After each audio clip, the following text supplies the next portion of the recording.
قال النبي صلى الله عليه وسلم سيكون في أمتي كذابون ثلاثون كلهم يزعم أنه نبي وأنا خاتم النبيين لا نبي بعدي أو كما قال عليه الصلاة والسلام। পরম শ্রদ্ধাভাজন আজকের এই ঐতিহাসিক জনসমাবেশের সভাপতি সহ দারুল উলুম মাসকান্দির শেখুল জামিয়া, আমার পীর মুর্শিদ উত্তর ভারতের মহামান্য আমির শরীয়ত হযরত সাহেবজাদা মোহতারাম, মঞ্চে উপবিষ্ট আসাম রাজ্যের জমিয়ত উলামার সম্মানিত সভাপতি, দারুল উলুম দেওবন্দ এবং দারুল উলুম মাসকান্দির মজলিসে শুরার অন্যতম সদস্য হযরত মাওলানা বদরুদ্দিন আজমল কাসিম সাহেব, অন্যান্য বরেণ্য ব্যক্তিবর্গ, সবাই এখানে সম্মানিত ব্যক্তি, সবার নাম নিতে গেলে সময় নষ্ট হবে।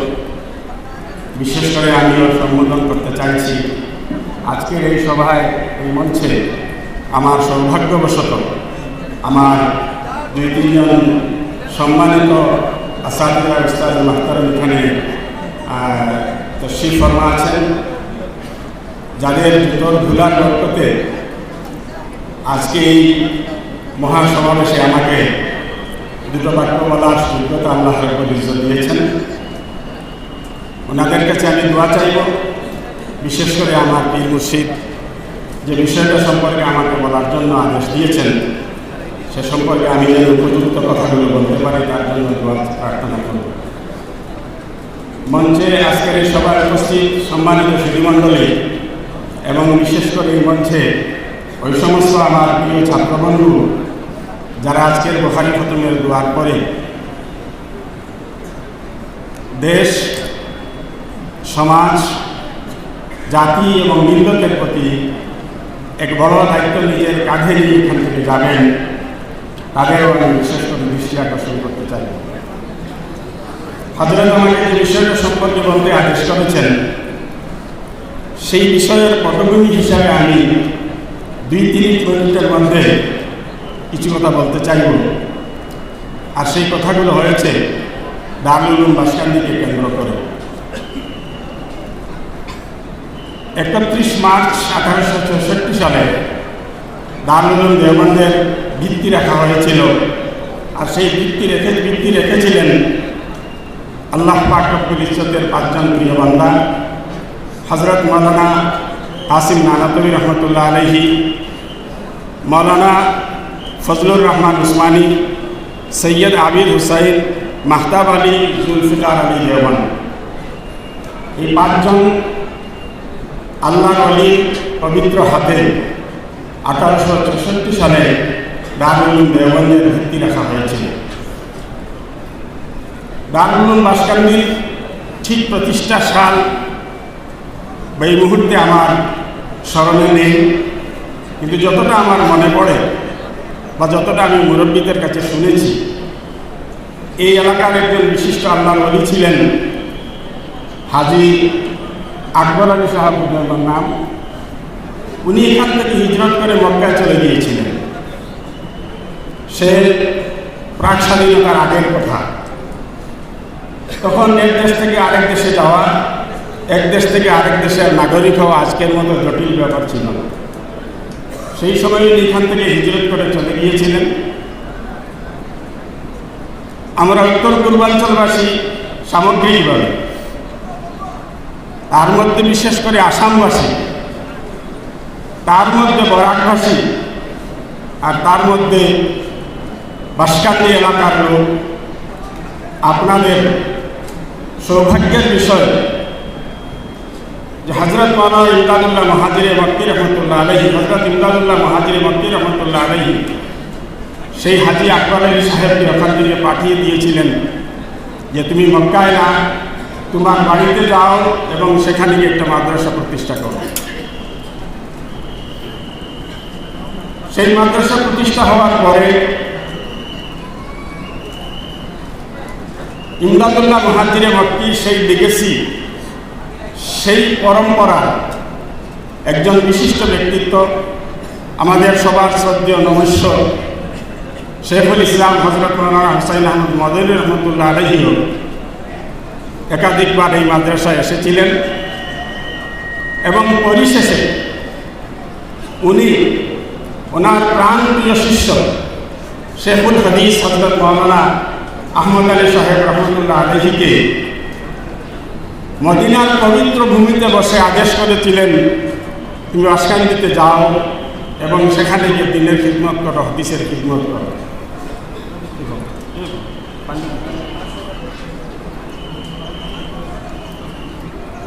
সেই হিসাবে 1954 সালে 1954-এ হযরত মাওলানা আহমদ আলী সাহেব রহমতুল্লাহ আলাইহি এখানে এসেছিলেন।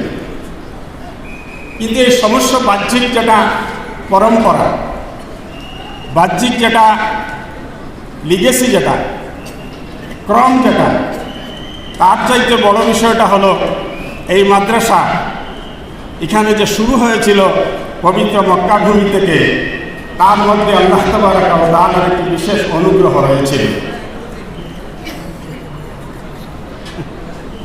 তো তার একটা প্রমাণ আমি আপনাদের সম্মুখে এই মুহূর্তে ব্যক্ত করতে চাইছি, যেটা মনে করতেছে আমার। আমি যখন দারুল উলুম বাসকান্দিতে পড়তাম, তদানীন্তন দারুল উলুম বাসকান্দির মুফতি আজম হযরত মাওলানা বশির আহমদ রহমতুল্লাহ আলাইহি, আল্লাহ প্যারা হয়ে গেছিলেন, মুজাহিদ লোক ছিলেন।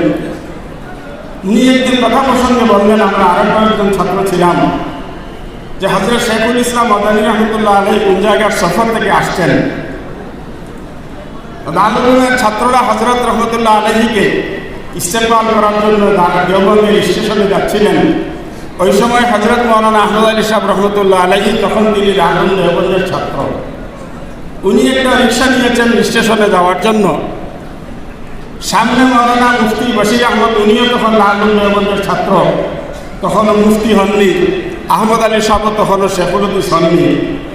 কিন্তু মুফতি বশির আহমদ সেই দারুল উলুমের ছাত্রকে রিক্সায় বসিয়ে মাওলানা আহমদ আলী সাহেব বলছিলেন, মৌলানা সাহেব জানলা হবা দেশে এখন বড় মাদ্রাসা করবেন।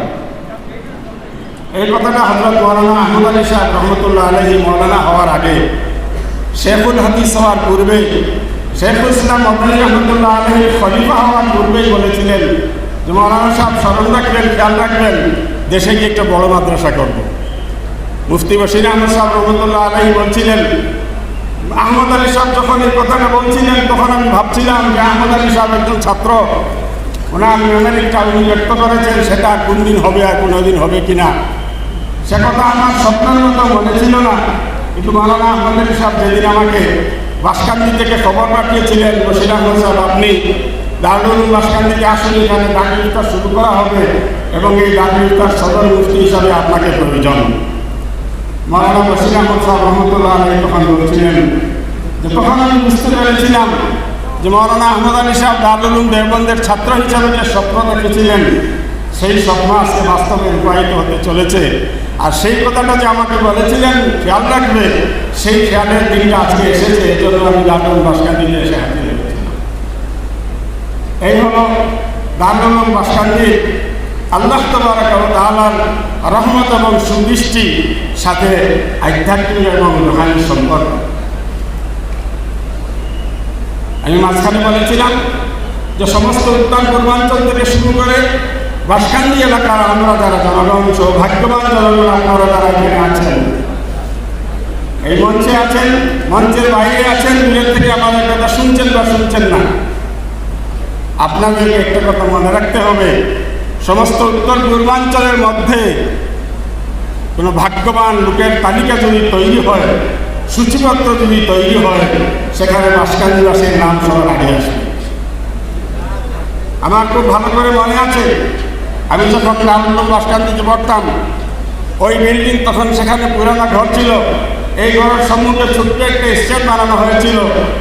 তখন কেন্দ্রীয় রাজ্যিক মন্ত্রী নিহার রঞ্জন লস্কর সাহেব এসেছিলেন, হযরত শেখ সাহেব রহমতুল্লাহ আলাইহি ওনাকে এখানে একটা মিটিং করেছিলেন। বক্তৃতা কী হয়েছিল কিচ্ছু মনে নেই, ছোট ছিলাম, কিন্তু একটা কথা মনে আছে, নিহার রঞ্জন লস্কর সাহেব বলছিলেন যে কেন্দ্রীয় মন্ত্রী হিসাবে বিশ্বের বিভিন্ন দেশে যায়, মানুষ যখন জিজ্ঞেস করে আপনার বাড়ি কোথায়, আমি যখন বলি আমার বাড়ি ইন্ডিয়ার আসামে, তখন মানুষ জিজ্ঞেস করে আপনি আসামের লোক বাসস্ট্যান্ড দিকে জানেন? আপনার বাড়ি বাসস্ট্যান্ডের কাছে মৌলানা আহমদ আলী সাহেবকে আপনি কি জানেন? নিহারগঞ্জ লস্কর সাহেব কেন্দ্রীয় মন্ত্রী বলছিলেন, তখন গৌরবে আমার মাথাটা উঁচু হয়ে যায় যে ভারত থেকে 1000 কিলোমিটার দেশের একটা লোক আমার দেশের একটা মাদ্রাসা এবং সেই মাদ্রাসার একজন মৌলানা সাহেবকে জানে, আর সেই পরিচয় আমাকে পরিচয় করতে চায়।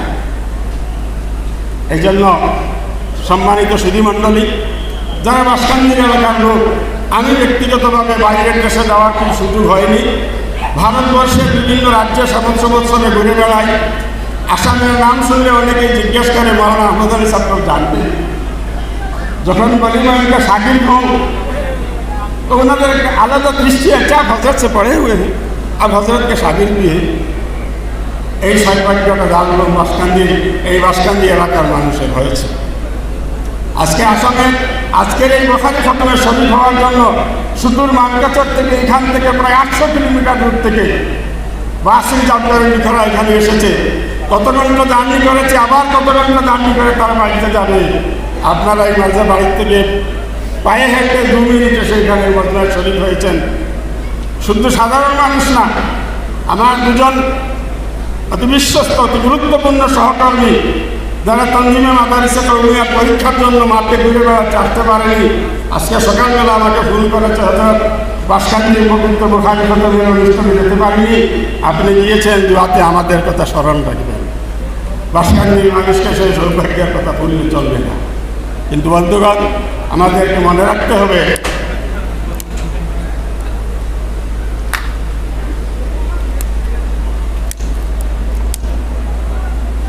দারুল উলুম বাসকান্দিকে আমার বাড়িতে পেয়ে, আমার নিকটে পেয়ে আমি যে সৌভাগ্য অর্জনের যে সুযোগ লাভ করেছি, সেই সুযোগটাকে কিন্তু আমাকে কদর করতে হবে। আর সেই কদর আমি কী করে করব?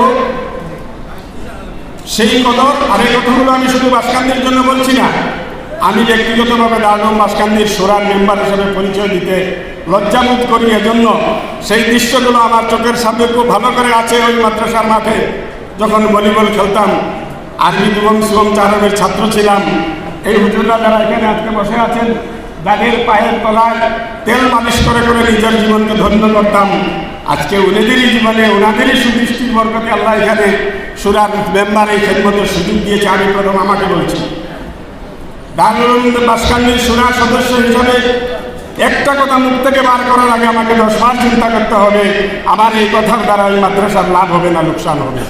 আমি যে কথাটা বলতে চাইছি, সেই কথার মধ্যে আমার ব্যক্তিগত কোনো স্বার্থ রয়েছে না দারুল উলুমের স্বার্থ রয়েছে।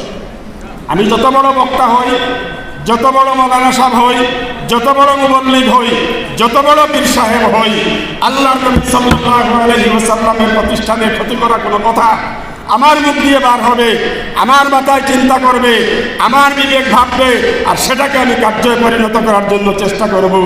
কাল কিয়ামতের দিন আল্লাহর দরবার থেকে ছুটে যাওয়ার কোনো রাস্তা থাকবে না। এজন্য যারা এই মাদ্রাসায় শিক্ষকতা করি, যারা এই মাদ্রাসায় চাকরি করি, যারা এই মাদ্রাসায় সেবা করি, যারা এখানে দান বরঙ্গিয়া দেই, যারা সহায় সহযোগিতা করি, আমাদের সবাইকে একটা মতো মনে রাখতে হবে, লা ইলাহা ইল্লাল্লাহ যে কলিমা আমরা পড়েছি, রোহানি জগতের বাদশা এখানে বসে আছেন, মুরিদদেরকে শিক্ষা দেন, লা ইলাহা বলে সমস্ত জগৎকে অস্বীকার করো, আল্লাহকে স্বীকার করো। সেই জগৎকে অস্বীকার করার আগে আমাকে অস্বীকার করতে হবে, আমি কিচ্ছু না, যদি কিচ্ছু হই তবে আল্লাহর হুকুমে হবে। এই কথাটা মাথায় রেখে আল্লাহর দিনের এই অনুষ্ঠানের জন্য আমাদেরকে কাজ করে যেতে হবে, কথা বলতে হবে, চিন্তা করতে হবে, বিবেক বিবেচনাকে খাটাতে হবে। তারপরেই সৌভাগ্য আমার জন্য সৌভাগ্য হয়ে থাকবে। নচেত আল্লাহ না করুক, কাল কিয়ামতের দিন আমার চাইতে বড় লোকসান আর কোনো লোকের হবে না। যত বড় প্রতিষ্ঠানের সম্মান করার সুযোগ পাওয়া সত্ত্বেও আমার ব্যক্তিগত স্বার্থ, আমার পার্সোনাল ইগো প্রবলেম, আমার আত্মসম্মানের প্রশ্নে আমি সমঝোতা করতে পারিনি এবং মাদ্রাসার জন্য লোকসান করেছি। আল্লাহ পাক আমাকে তৌফিক দান করুক, সমস্ত শ্রোতা মণ্ডলীকে তৌফিক দান করুক। আরেকটা কথা, আমাদের যারা এখানে মাদ্রাসার পরিচালক মণ্ডলী, আমরা শিক্ষকরা বসে আছি, সবাইকে মনে রাখা দরকার, ভারতবর্ষের সীমান্তবর্তী এলাকা বাংলাদেশের বর্ডারে একটা বিধবা মহিলার ঘরে যখন একটা মুরগি আন্ডা দেয়, সেই মুরগির থেকে একটা আন্ডা বার করে আলাদা করে রাখে, বাঁশকান্দি মাদ্রাসার কোনো লিখতে পারে ওটাকে বিক্রি করে 5 টাকা মাদ্রাসা। এর নাম হয়েছে দারুল উলুম বাঁশকান্দি। গতিকে এটাকে আমি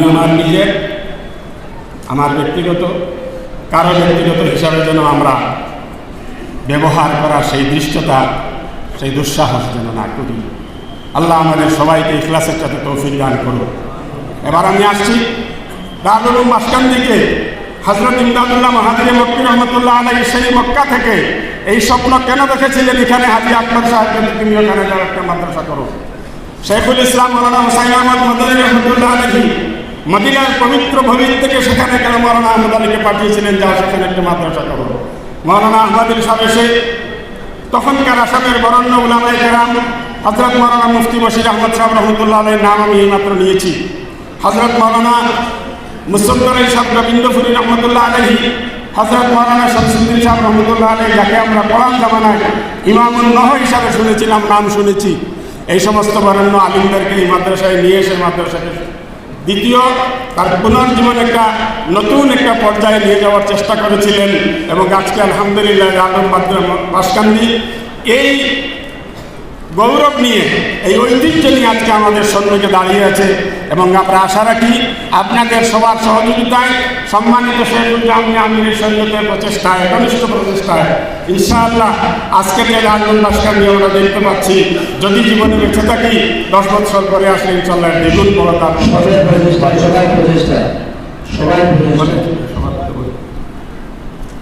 সবাই মিলে আমরা এই জায়গায় নিয়ে যাবো ইনশাআল্লাহ। কিন্তু প্রশ্নটা হয়েছে মৌলানা হুসাইন আহমদ মাদানী আহমদ আলী মাহাদির মক্কি হাজী আকবর আলী সাহেবকে বলেছিলেন বাঁশকান্দির লোক। মৌলানা শেখুল ইসলাম হুসাইন আহমদ মাদানী আহমদ আলী সাহেবকে আসামের অন্যগুলো জায়গায় দিতে পারতেন না? নিশ্চয় জায়গা ছিল, কিন্তু তার কারণ ছিল, সেই কারণটা আমি স্পষ্টভাবে আপনাদের সম্মুখে এই মুহূর্তে না বলে শুধু একটা কথা বলছি। আজকের থেকে কয়েক বছর আগে আমি একটা জিরিবামের দিকে কোনো একটা বিশেষ কাজে নিয়েছিলাম। আসার পরে ওখান থেকে নিয়ে বাঁশকান্দি পাওয়ার 2 কিলোমিটার আগ পর্যন্ত রাস্তার দুপাশে যে শিক্ষা প্রতিষ্ঠানগুলো দেখেছি, সেই শিক্ষা প্রতিষ্ঠানগুলো দেখার পরে আমার মন আমাকে সে কথা সাক্ষী দিয়েছিল যে শেখুল ইসলাম মাদানী রহমতুল্লাহ আলাইহি সমস্ত আসামকে ছেড়ে, আসামের প্রাণকেন্দ্র গৌহাটিকে ছেড়ে মৌলানা আহমদ আলী সাহেবকে এখানে কেন পাঠিয়েছিলেন এবং এই মাদ্রাসা এখানে কেন পাঠিয়েছিলেন। হযরত শেখুল ইসলাম রহমতুল্লাহ আলাইহি তার সেই ইমানি দূরদৃষ্টিতে দেখেছিলেন যে ওদিক থেকে একটা ইর্তেদাদের বন্যা, ইর্তেদাদের সুনামি এক সময় এইভাবে আসতে পারে, সেই সুনামিকে আটকাবার জন্য দারুল উলুম বাঁশকান্দির মধ্যে একটা মাথা উঁচু যদি এখানে খাড়া করা না হয়, তো সমস্ত আসাম কিন্তু সমস্ত উত্তর পূর্বাঞ্চল এই সুনামির বন্যা ভেসে যাবে। সম্মানিত বন্ধুগণ, এই ফিতনার থেকে একটা ফিতনার কথা হযরত যেটা বলেছেন, কাদিয়ানিয়তের ফিতনা আসাম তথা সমস্ত ভারতবর্ষে নয়, সমস্ত দুনিয়াতে বিভিন্ন সময় ইসলামের খেলাফ, মুসলমানদের বিরুদ্ধে বিভিন্ন রকমের পরিস্থিতি, বিভিন্ন রকমের ফিতনার আবির্ভাব হয়েছে। তার মধ্যে একটা বড় ফিতনা হয়েছে কাদিয়ানিয়তের ফিতনা।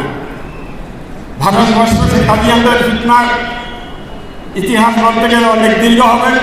আমি শুধু ছাত্রবন্ধুদের জন্য বলছি, ভারতবর্ষ স্বাধীন হওয়ার আগে স্বাধীনতা সংগ্রাম যখন চলে, 1857 সালে যে মহাবিদ্রোহ হয়েছিল, যে মহাবিদ্রোহের সময় ভারতবর্ষের সমস্ত ধর্মের মানুষ একত্রিত হয়ে ভারতবর্ষের বিভিন্ন প্রান্তে ইংরেজদের বিরুদ্ধে যে প্রাচীর দাঁড়িয়েছিলেন, সৃষ্টি করেছিলেন, সেখানে ইংরেজরা জয়ী হয়েছিল বটে, কিন্তু তারা বুঝতে পেরেছিল আমরা যদি এই অভিযানকে, আমরা যদি এই গতিকে রোধ করতে না পারি, তবে ভারতবর্ষে আমাদের শাসন বেশি দিন টিকে থাকতে পারবে না।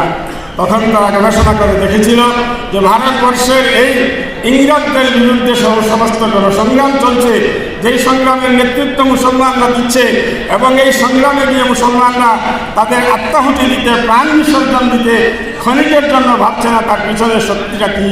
সেই শক্তি ছিল উলামায়ে কেরামের শক্তি, সেই শক্তি ছিল কোরআন হাদিসের শক্তি। হযরত মওলানা আব্দুল আজিজ মুহাদ্দিস দেহলভী রহমতুল্লাহ আলাইহি যখন ফতোয়া দিয়েছিলেন, आज से हिंदुस्तान दारुल हर्ब हो गया, हिंदुस्तान के हर मुसलमान के लिए अंग्रेज के खिलाफ लड़ना फर्ज है।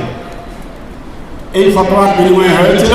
ইংরেজরা তখন সিদ্ধান্ত নিয়েছিল যে মৌলানা আব্দুল আজিজ মুহাদ্দিস দেওবন্দির মোকাবিলায় একজন দৈব পুরুষ আমাদেরকে খাড়া করতে হবে। দৈব পুরুষ মানে যে লোকটা দাবি করবে আজ আমার কাছে আল্লাহর তরফ থেকে ওহী আসে, নাউযুবিল্লাহ, এরকম একটা লোক আমাদেরকে দাঁড়া করতে হবে, যেই লোকটা দাঁড়িয়ে ঘোষণা করবে যে আল্লাহর তরফ থেকে আমাকে এই বাণী প্রেরণ করা হয়েছে, আমাকে এই আদেশ দেওয়া হয়েছে যে ইংরেজদের বিরুদ্ধে লড়াই করা যাবে না।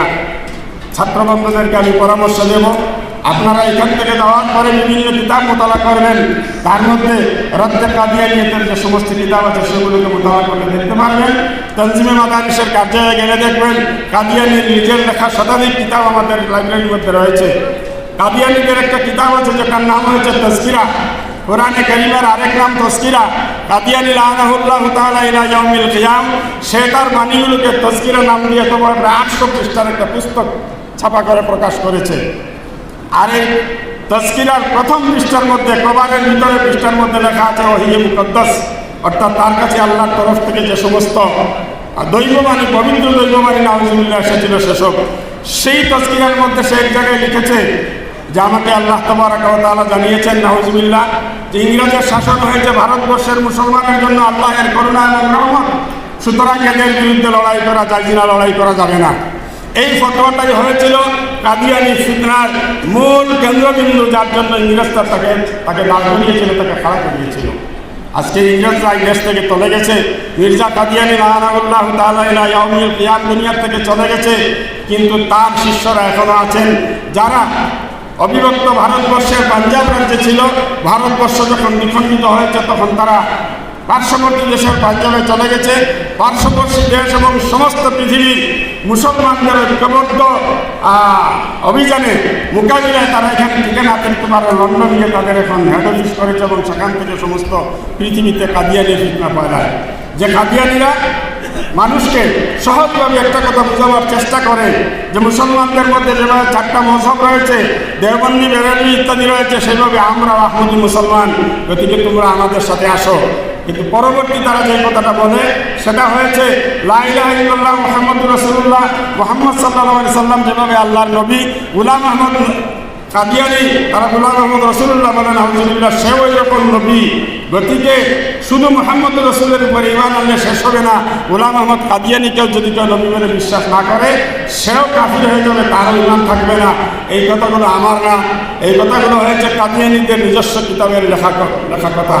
সময় সংক্ষিপ্ত গতিকে আমি বক্তব্যকে বেশি দীর্ঘ করতে চাইছি না। আমরা সবাই মিলে দোয়া করা দরকার। হযরত আমিরে শরীয়ত দামাত বারাকাতুহুম আজকের থেকে প্রায় 1 বছর আগে কাদিয়ানীদের বিরুদ্ধে একটা বিশেষ অভিযান হাতে নিয়েছেন। আমাকে খুব শক্ত করে হুকুম করেছেন তোমাকে এই অভিযানে আমার সাথে থাকতে হবে। আমরা আরও সঙ্গী সাথীরা রয়েছি। আমি একদিন ভাবলাম কাদিয়ানীদের দেশ থেকে মরে গেছে, শেষ হয়ে গেছে, এখন এই অভিযানের কী প্রয়োজন? সেটা আমার মনে প্রশ্ন ছিল। কিন্তু ফার্সির একটা কথা আছে না, দরবেশ সরকে গুজর দিদা দিল। তার 2 মাস খানিক আগে পরে আমি শুনতে পেলাম ডিব্রুগড়ের মতো শহরে একটা 5 স্টার হোটেলে কাদিয়ানির একটা ফ্লোর সম্পূর্ণ ভাড়া নিয়ে সেখানে তারা কার্যালয় করে, অফিস করে, আবার নতুন করে একটা নতুন রূপ দিয়ে কাদিয়ানিদের অভিযান তারা এই দেশে শুরু করেছে। এই জন্য এই ফিতনাটাকে হযরত বলেছেন, এই ফিতনার মোকাবিলা যদি আমরা করতে না পারি, এই সমস্ত দিনই যত কাজ আমরা করতেছি, মক্তব, মাদ্রাসা, মসজিদ, তাবলীগ, খানকা, কোনো কিছুই আমাদের কাজে লাগবে না। কারণ খতমে নবুয়তের আকীদা, নবী সাল্লাল্লাহু আলাইহি সাল্লামের আকীদা যদি মানুষের, মুসলমানের অন্তরে থাকে না, তবে তার ঈমান থাকবে না। এই জন্য এই কাজগুলো করে কী হবে?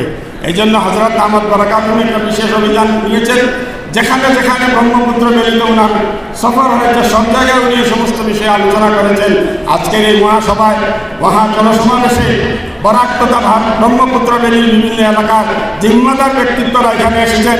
অনেক বিশিষ্ট উলামায়ে কেরামরা এসেছেন, যারা স্টেজে আসতে পারেনি, নিচে বসে আছেন। ওনাদের খিদমতে হযরত আমির শরীয়ত দামাত বারাকাতুহুর তরফ থেকে আমাদের বিনম্র অনুরোধ, আমরা একটু সজাগ হই, আমরা একটু সচেতন হই, এবং আমার এবং আপনার বাড়ির পাশে কোন লোকটা শুধু কাদিয়ানি বলে না, আরও অনেক ফিতনা, শাকিল ইবনে হানিফের একটা নতুন ফিতনা শুরু হয়েছে। গুয়াহাটি ইউনিভার্সিটি বিশ্ববিদ্যালয়ে ইতিমধ্যে তারা তাদের ক্যাডার তৈরি করেছে। এই সমস্ত কিছু মোকাবিলা করার জন্য আমরা সজাগ সচেতন হই।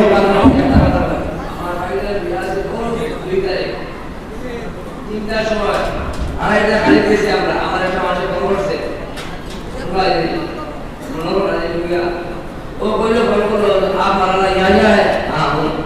आप जानते हैं साहब ने मरियम, हाँ मैं नहीं जानता कि मैं तेरा जानते, हाँ ये तो आ गए हैं हमारे वो जो दुनिया हमारे वो राम राम ने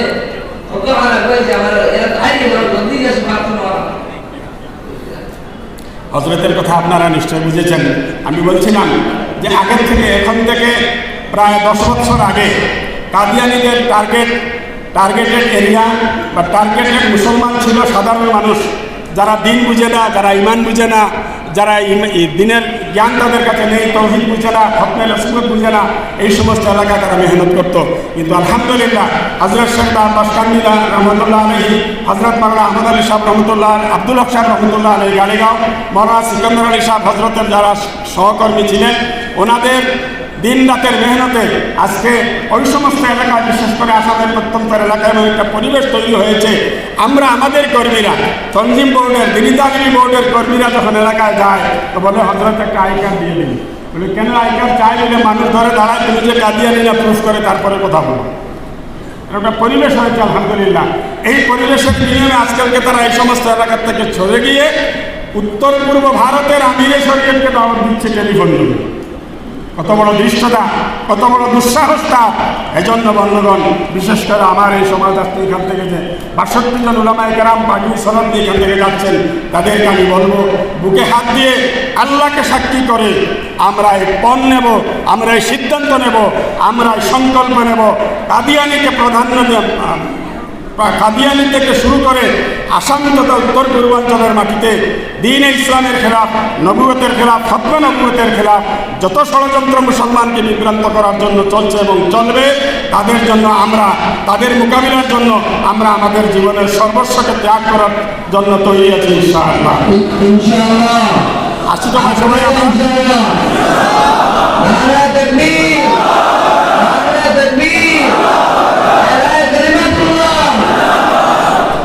আল্লাহ তাআলা আমাদের সবাইকে তৌফিক দান করুন।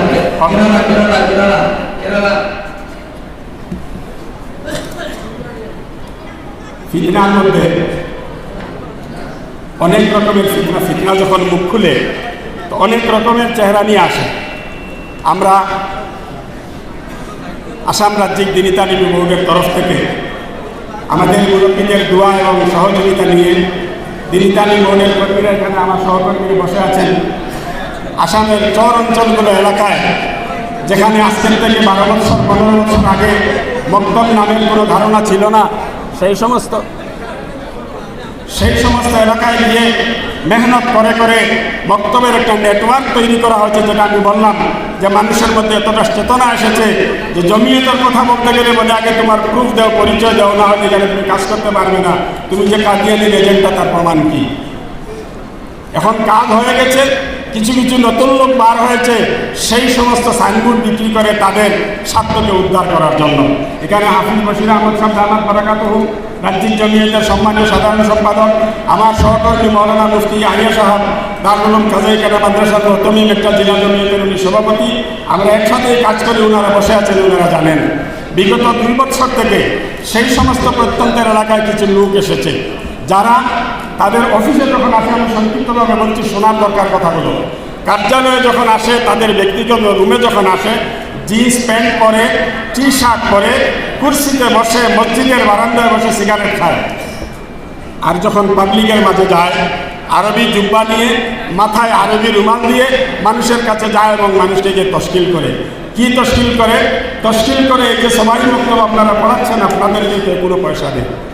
আমাদের মুরব্বী হযরত শেখুদ্দিন রহমতুল্লাহ আলাইহি সবাই বক্তব্যের এই অভিযান ভারতবর্ষে শুরু করার সময় বলেছিলেন, সেই ইতিহাস বলতে গেলে অনেক কথা বলেছিলেন, ভারতবর্ষের মুসলমান শুনে রাখো, তোমরা যদি চাও তোমাদের ভবিষ্যৎ প্রজন্ম ঈমান এবং ইসলামের উপরে টিকে থাক, তবে তোমাদের পেটের অন্যের একটা অংশ বার করে তোমাদের প্রত্যেকের বাড়িতে কোরআনের তালিমের ব্যবস্থা করতে হবে। আমাদের মুরব্বীরা আমাদেরকে শিক্ষা দিয়েছেন, মক্তব শিক্ষার জন্য কারো কাছ থেকে কোনো অনুদান নেওয়া যাবে না, যেই গ্রামে মক্তব হবে সেই গ্রামের লোক তাদের কষ্টের উপার্জিত পয়সা দিয়ে মক্তবের শিক্ষকের দরমহা দেবে এবং তারা তাদের বাচ্চাদেরকে পড়াবে। এই হচ্ছে আমাদের বুজুর্গানের শিক্ষা আমাদের প্রতি, এবং সেই আদেশের উপরে সেই নীতির উপরে চলে আলহামদুলিল্লাহ। আজকে সমস্ত আসামে ৯,৬৬৬টা মক্তব দিনী তালিম নৌরির সাথে সম্পৃক্ত হয়ে কাজ করতেছে। আমরা কাউকে দরমহা দেইনি, তারা এসে জিজ্ঞেস করে মৌলানা সাহেব আপনি কোনো দরমহা পান? কোন বোর্ডে আছেন? দিনতালি বোর্ডে। দিনতালি বোর্ডে দরমহা দেয় না, কিছু দেয় না। গ্রামের মানুষদের সেটা আলাদা কথা, তাও কত দেয়, ১,০০০, ২,০০০, ৩,০০০। ওনারা বলে আপনারা আমাদের সাথে আসুন, আমরা আপনাদেরকে ট্রেনিং দেবো, আপনাদেরকে নেশাব দেবো, আপনাদেরকে মাসে পয়সা দেবো। পয়সা কত? ২৫০ টাকা থেকে ৫০০ টাকা। ৫০টা বক্তব্যের একটা অর্গানাইজার, তার দরমহা ৮,০০০, শিক্ষকের দরমহা মাসে ৫০০। এই জিনিসগুলো আপনাদেরকে আমরা দেবো, প্রোভাইড করবো, আপনারা আমাদের সাথে আসেন। কিছু ভুলাভালা মানুষ কিছু বুঝে না, তাদের সাথে শরিক হয়ে যায়। এই সম্পর্কে আমাদের যেটা বক্তব্য আসামের বিভিন্ন জায়গায় আমরা বলেছি, আজকেও বলছি, কালকেও বলবো। আমরা দিনের যে সমস্ত কাজ করতেছি, মক্তব করি, মাদ্রাসা করি, শান্তা করি, যা দিনের কাজ করি, সেই সমস্ত দিনের কাজের একটা আধ্যাত্মিক লিগেসি রয়েছে। যেভাবে আমরা এনআরসিতে আমাদের বংশে লিগেছি, বংশক্রম আমরা দিয়েছি, ওইভাবে আমাদের একটা রুহানি লিগেছি রয়েছে। সেই রুহানি লিগেছি হজরত মৌলানা আহমদ আলী সাহেব রহমতুল্লাহ আলাইহি আর ওনার যারা হজরত শেখুল ইসলাম রহমতুল্লাহ আলাইহি যে সমস্ত খলিফা ছিলেন, তাদের সম্পর্ক হয়ে হযরত শাহ ওলিউল্লাহ মুহাদ্দিসে দেহলভী পর্যন্ত গিয়ে পৌঁছেছে, যিনি ভারতবর্ষের মাটিতে প্রথম হাদিসের ইলম নিয়ে এসেছিলেন। এই হয়েছে আমাদের লিগেসি। আজকে প্রশ্ন হলো আমাদের সেই সমস্ত বন্ধুর কাছে যারা মাসে ২৫০ টাকা ৫০০ টাকা দুটো কিতাবের জন্য লিগেসি পরিবর্তন করে তাদের সাথে যাচ্ছ, তারা হারাম, মাকরুহ, তানজিহ কিচ্ছু আমরা বলবো না। একটাই শুধু প্রশ্ন তোমাদের কাছে, যে তোমাদেরকে সেই সিদ্ধান্ত নিতে হবে কাল কিয়ামতের দিন।